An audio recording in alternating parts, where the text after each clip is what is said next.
Hello दोस्तों, स्वागत है आपका बिहार पाठशाला यूट्यूब चैनल में।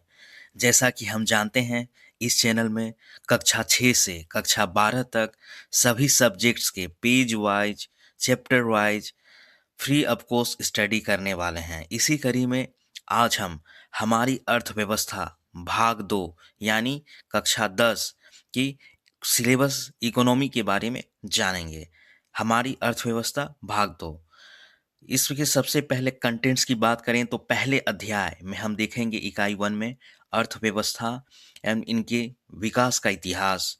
इकाई 2 में जानेंगे राज्य एवं राष्ट्र की आय। इकाई 3 में मुद्रा, बचत एवं साख की बात जान सीखेंगे। इकाई 4 हमारी वित्तीय संस्थाएं के बारे में जानेंगे। इकाई 5 में रोजगार एवं सेवाएं के बारे में जानेंगे। इकाई 6 वैश्वीकरण जो हो रही है या हुई है, इसके बारे में जानेंगे। इकाई 7 उपभोक्ता जागरण एवं संरक्षण की बातें करेंगे। आइए अब इकाई 1 को डिटेल्ड में पढ़ते हैं। इकाई 1 अर्थव्यवस्था एवं इसके विकास का इतिहास। अर्थव्यवस्था और इसके विकास का इतिहास का अर्थ अर्थव्यवस्था का प्रारंभिक रूप क्या होगा, प्रारंभिक समाजों में अर्थव्यवस्था का स्वरूप क्या होता था, वस्तु विनिमय प्रणाली क्या होती थी, कृषि और पशुपालन का विकास कैसे हुआ, प्राचीन और मध्यकालीन अर्थव्यवस्था के बारे में उसके बाद पढ़ेंगे। प्राचीन भारत की अर्थव्यवस्था जानेंगे। इसमें व्यापार और वाणिज्य का विकास कैसे हुआ, मध्यकालीन अर्थव्यवस्था में परिवर्तन कैसे हुए, औद्योगिक क्रांति और आधुनिक अर्थव्यवस्था के बारे में जानेंगे। औद्योगिक क्रांति का प्रभाव, आधुनिक आर्थिक व्यवस्थाओं का उदय, वैश्वीकरण और इसके प्रभाव क्या क्या हुए। दूसरी इकाई में पढ़ेंगे राज्य एवं राष्ट्र की आय।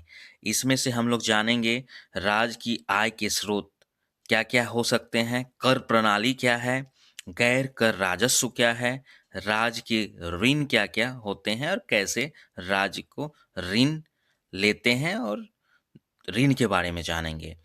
राष्ट्र की आय के प्रकार जानेंगे, राष्ट्रीय आय जानेंगे, सकल घरेलू उत्पाद जिसको ग्रोस डोमेस्टिक प्रोडक्ट बोलते हैं वो जानेंगे, सकल राष्ट्रीय उत्पाद ग्रोस नेशनल प्रोडक्ट के बारे में जानेंगे, आय वितरण और असमानता, आय वितरण के सिद्धांत, आर्थिक समानता के कारण, असमानता को कम करने के उपाय हम लोग जानेंगे।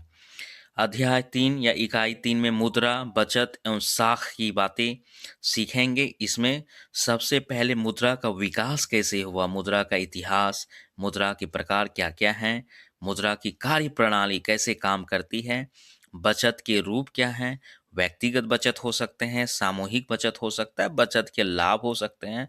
साख और बैंकिंग जानेंगे, साख का महत्व, बैंकिंग प्रणाली, ऋण और उधारी के बारे में पढ़ेंगे। इकाई 4 में अब हम आते हैं हमारी वित्तीय संस्थाएं। अलग अलग संस्थाएं हो सकती है वित्तीय संस्थाएं, जैसे बैंकिंग हो सकती है, नॉन बैंकिंग हो सकती है, इसके बारे में हम लोग जानेंगे। जिसमें से वित्तीय संस्थाएं में वित्त संस्थाओं का परिचय जानेंगे, वित्त संस्थाओं के प्रकार, वित्त संस्थाओं की भूमिका क्या होती है हमारे इकोनॉमी में, बैंकों की भूमिका क्या होती है, जैसे केंद्रीय बैंक हो सकते हैं, वाणिज्यिक बैंक हो सकते हैं, सहकारी बैंक हो सकते हैं।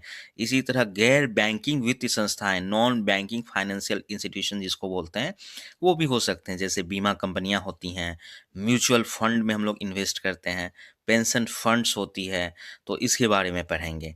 इसके साथ ही इकाई 5 में हम लोग देखेंगे रोजगार एवं सेवाएं। जैसा कि देखा गया है, रोजगार सेवाएं में रोजगार के प्रकार के बारे में जानेंगे। हो सकता है सरकारी रोजगार हो, निजी क्षेत्र के रोजगार हो या स्वरोजगार हो। सेवाओं का महत्व, सेवा क्षेत्र का विकास कैसे होगा, सेवाओं के प्रकार, सेवा क्षेत्र में रोजगार कैसे होती है, सर्विसेज में रोजगार की चुनौतियां भी होती हैं, बेरोजगारी के कारण क्या क्या हो सकते हैं, रोजगार सृजन के उपाय, रोजगार नीतियां से कैसे रोजगार सृजन या बेरोजगारी को हटाया जा सकता है, इसके बारे में हम लोग पढ़ेंगे। इकाई 6 में हम लोग देखेंगे वैश्वीकरण, जो वैश्वीकरण के बारे में पढ़ेंगे। वैश्वीकरण में का परिचय जानेंगे, वैश्वीकरण की परिभाषा देखेंगे, वैश्वीकरण का इतिहास, वैश्वीकरण के क्षेत्र, आर्थिक वैश्वीकरण, सांस्कृतिक वैश्वीकरण, राजनीतिक वैश्वीकरण। वैश्वीकरण के प्रभाव क्या क्या हुए हैं, क्या क्या हो सकते हैं। सकारात्मक प्रभाव हो सकते हैं, नकारात्मक प्रभाव भी हो सकते हैं और उनकी चुनौतियां भी कुछ वैश्वीकरण की हो सकती हैं। इकाई 7 में हम लोग पढ़ेंगे उपभोक्ता जागरण एवं संरक्षण, बहुत ही इम्पोर्टेंट है। उपभोक्ता जागरण एवं संरक्षण में देखेंगे उपभोक्ता का अधिकार क्या है, उपभोक्ता अधिकारों का महत्व क्या है, उपभोक्ता संरक्षण अधिनियम क्या है, उपभोक्ता संरक्षण के उपाय जैसे उपभोक्ता संरक्षण संगठन, शिकायत निवारण प्रणाली, उपभोक्ता शिक्षा के बारे में जानेंगे। उपभोक्ता जागरूकता अभियान के बारे में देखेंगे, जागरूकता अभियानों का महत्व क्या है, सरकारी और गैर सरकारी प्रयास क्या क्या किए जा रहे हैं उपभोक्ता के अधिकारों की रक्षा करने के लिए, इसमें पढ़ेंगे। तो दोस्तों, आज हमने इस अर्थव्यवस्था कक्षा 10 के सिलेबस के बारे में जाना है। हमारे चैनल से जुड़े रहें और हमारे चैनल से जुड़े रहें और बिहार बोर्ड से संबंधित और बिहार क्लास 6 से 12 तक इसमें हर एक दिन कुछ ना कुछ नया अपडेट हम लोग देते रहेंगे। जय हिंद, जय बिहार।